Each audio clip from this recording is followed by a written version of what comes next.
ये सब मस्ती और जोक्स होता है जब तक आप इससे मिलियंस ऑफ डॉलर्स नहीं कमाते। ये लेजेंडरी टेनिस प्लेयर रेन लैकोस्ट की कहानी है, जिन्होंने लग्जरी ब्रांड लैकोस्ट की शुरुआत की। उन्होंने मजाक में अपनी शर्ट पे क्रोकोडाइल का ब्रांड लगाया और फिर क्रोकोडाइल वाले कपड़े बेचकर मिलियंस कमाए। लेकिन ये क्रोकोडाइल जोक शुरू कैसे हुआ और उन्होंने लैकोस्ट को मल्टी बिलियन डॉलर ब्रांड में कैसे बदला? रेने लैकोस्ट 2 जुलाई 1904 को पेरिस, फ्रांस में पैदा हुए। उनके पेरेंट्स जीन मैरी मैकडोलेने लॉर्ले और जीन लू लैकोस्ट अपर क्लास सोसाइटी के थे, इसलिए रेने जो चाहे कर सकते थे। लेकिन उन्हें 15 साल की उम्र में टेनिस में इंटरेस्ट आया। रेने को टेनिस खेलना इतना पसंद आया कि उन्होंने इसे करियर बनाना चाहा। उसके फादर जीन ज़हू लैकोस्ट को टेनिस करियर का आइडिया पसंद नहीं आया, क्योंकि रेने उतने स्किल्ड नहीं थे जितने बाकी टेनिस प्लेयर्स थे। लेकिन अपने बेटे का जुनून देखकर जीन ज़हू लैकोस्ट ने रेने को परमिशन दे दी, इस शर्त पे कि वो 5 साल में वर्ल्ड चैंपियन बन जाए। ये बहुत बड़ा चैलेंज था, लेकिन रेने अपने फादर को प्रूव करना चाहते थे, इसलिए उन्होंने इंटेंस ट्रेनिंग शुरू कर दी। 3 साल की ट्रेनिंग के बाद 1922 में रेने ने अपनी पहली टेनिस कंपटीशन में हिस्सा लिया, Wimbledon championship grand slam tournament. लेकिन सैडली वो पहले राउंड में ही हार गए। ये रिजल्ट से वो बहुत डिस्टर्ब हो गए, क्योंकि उन पर उनके फादर का बहुत प्रेशर था। अगले साल उन्होंने यूनाइटेड स्टेट्स में अपनी पहली कंपटीशन खेली। इस बार थोड़ा बेटर हुआ, वो 4th राउंड तक पहुंचे, लेकिन सिसाइल कैम्पबेल से नैरो डिफीट हुई। इसके बावजूद उन्होंने अपनी ट्रेनिंग जारी रखी, धीरे धीरे अपनी लिमिट्स को क्रॉस करते हुए। 1923 तक उन्हें फ्रांस के डेविस कप टीम में खेलने के लिए चुना गया। रेने ने जीन मरोत्रा, जैक्यूज बोर्नॉन और एनरिको शिया के साथ टीम में खेला। ये चारों इतने जबरदस्त थे कि टेनिस फैंस ने इन्हें 4 मस्कीटियर्स का निकनेम दे दिया। 1925 में रेने अपने पहले मेजर फाइनल विंबलडन में पहुंचे, लेकिन फेलो मस्कीटियर जॉन बरात्रा से हार गए।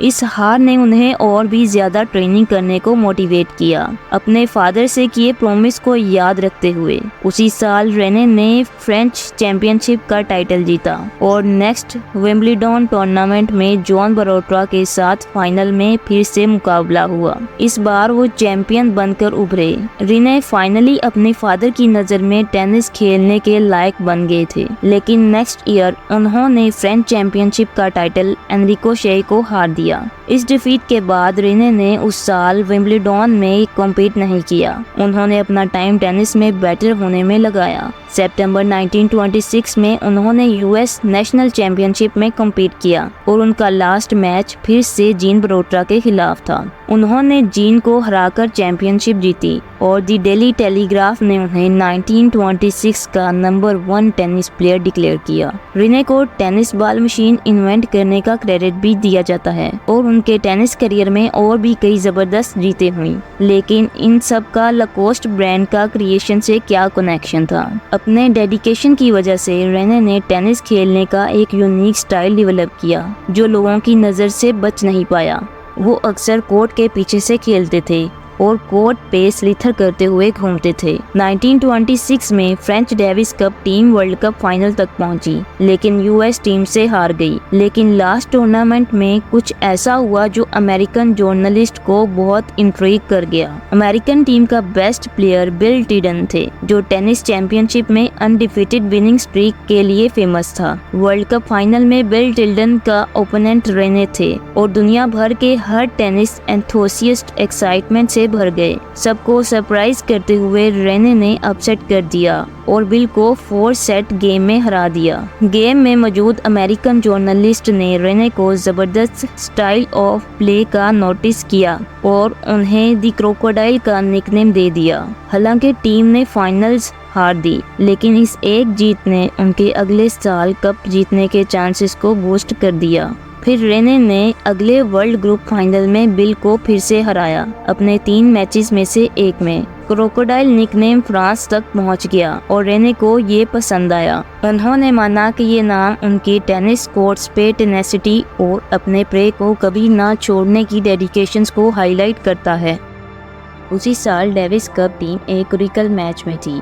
और उनके कैप्टन ने रेने से प्रॉमिस किया कि अगर वो जीते तो उन्हें एक क्रोकोडाइल स्किन सूटकेस मिलेगा। रेने ने ये प्रॉमिस एक्सेप्ट किया और मैच जीत लिया। मैच जीतने के बाद रॉबर्ट जॉर्ज ने एक सिग्नेचर क्रोकोडाइल डिजाइन किया और उसे रेने के ब्लेजर पे एम्ब्रॉयडरी किया। रेने ने ये ब्लेजर अपने नेक्स्ट गेम में पहना और उनकी कॉन्फिडेंस ने टेनिस फैंस का ध्यान खींचा। हालांकि रेने हर गेम में क्रोकोडाइल ब्रांडेड ब्लेजर पहनते थे, लेकिन लाकोस्ट ब्रांड ऑफिशियली लॉन्च होने में 5 साल और लगे। बचपन से ट्रेनिंग करने की वजह से रेने ने कुछ ऑब्जर्वेशन किए अपने पर्सनल एक्सपीरियंस से।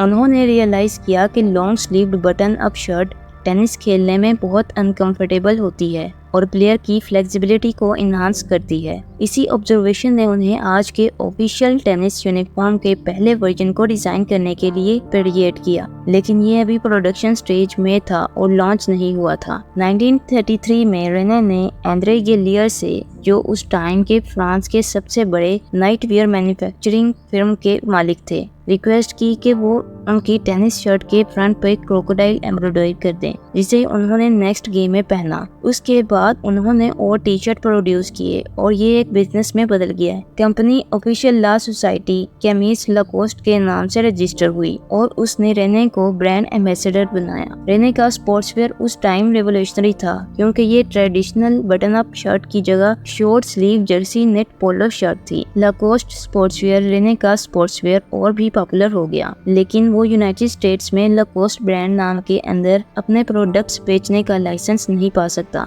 1950 में लाकोस्ट ने यूनाइटेड स्टेट्स की एक कॉर्पोरेशन इजोर्ड के साथ पार्टनरशिप शुरू की। उन्होंने इजोर्ड लाकोस्ट नाम से एक सब ब्रांड क्रिएट किया जो लाकोस्ट ब्रांड कपड़े प्रोड्यूस करता था। लाकोस्ट शुरुआत में सिर्फ व्हाइट कलर के ब्रांडेड स्पोर्ट्सवेयर प्रोड्यूस करता था, लेकिन 1950 के बाद इजोर्ड के साथ पार्टनरशिप के बाद उन्होंने दूसरे कलर्स के शर्ट्स भी प्रोड्यूस करने शुरू कर दिए। 1970 तक लाकोस्ट स्पोर्ट्सवेयर यूनाइटेड स्टेट्स में पूरी तरह से पॉपुलर हो गया था। 7 साल बाद ली टेग्रा नाम के एक स्पोर्ट्सवेयर ब्रांड यूएस में इजोर्ड लाकोस्ट से कॉम्पीट करने के लिए एस्टेब्लिश हुआ। उन्होंने सिमिलर कंफर्टेबल स्पोर्ट्सवेयर प्रोड्यूस किया और क्रोकोडाइल की जगह और एनिमल चूज किया, लेकिन लाकोस्ट स्पोर्ट्सवेयर की पॉपुलैरिटी को डिफीट करना बहुत मुश्किल था। यूएस में दूसरे स्पोर्ट्सवेयर कंपनीज ने भी सिमिलर शर्ट्स और लोगो अपने ब्रांड के लिए बनाना शुरू कर दिया और लाकोस्ट ब्रांड की वैल्यू और भी बढ़ गई। हालांकि रेने लाकोस्ट ब्रांड के पहले ब्रांड एम्बेसडर थे। 1932 में टेनिस से रिटायर होने के बाद भी René innovative sports good design करते रहे। 1964 में रेने के बेटे बर्नार्ड लाकोस्ट ने कंपनी का चार्ज ले लिया। वो लाकोस्ट और इजोर्ड के बीच पार्टनरशिप का इंचार्ज था, लेकिन 70s और 80s के बीच टीनेजर्स ने शर्ट को सिर्फ इजोर्ड कहना शुरू कर दिया। फिर भी दोनों ब्रांड का यूनियन प्रॉफिटेबल रहा, जब तक इजोर्ड लाकोस्ट की parent company crystal brand incorporated दूसरे बिजनेस वेंचर्स के कर्जों में डूब नहीं गया। कंपनी ने इजोर्ड और लाकोस्ट को अलग करने की कोशिश की ताकि कर्जे चुका सके, लेकिन इवेंचुअली क्रिस्टल को लाकोस्ट का अपना हिस्सा ओरिजिनल फ्रेंच कंपनी को वापस बेचना पड़ा, जबकि इजोर्ड किसी और कंपनी को बेच दिया गया। 12 अक्टूबर 1996 को क्रोकोडाइल रेने लाकोस्ट 92 साल की उम्र में चल बसे। कंपनी ने अपने फाउंडर के जाने का शौक मनाया, लेकिन फ्यूचर की तरफ देखा। लाकोस्ट ने फैशन के दूसरे एरियाज में भी ब्रांच आउट किया और footwear, eyewear, leather goods, lingeries, perfume, towel और वॉचेस प्रोड्यूस करना शुरू कर दिया। 2005 में बर्नार्ड लाकोस्ट बीमार पड़ गए और उन्होंने कंपनी अपने छोटे भाई माइकल लाकोस्ट को दे दी। माइकल ने सालों तक अपने भाई के साथ कंपनी में काम किया था, इसलिए वो लेगेसी को आगे ले जाने के लिए पूरी तरह कैपेबल था। 21 मार्च 2006 को बर्नार्ड की डेथ हो गई और कंपनी ने एक और प्रेसिडेंट के जाने का शौक मनाया। 2007 में लाकोस्ट ने यूएस मार्केट के लिए ई-कॉमर्स साइट लॉन्च की और 2000 तक लाकोस्ट ने सेलिब्रिटीज़ को ब्रांड एम्बेसडर के रूप में यूज़ करना शुरू कर दिया। आज लाकोस्ट ब्रांड का क्रोकोडाइल लोगो कंपनी के लिए बोलता है। अगर आपको वीडियो पसंद आई हो तो वीडियो को लाइक करें और चैनल को सब्सक्राइब करें।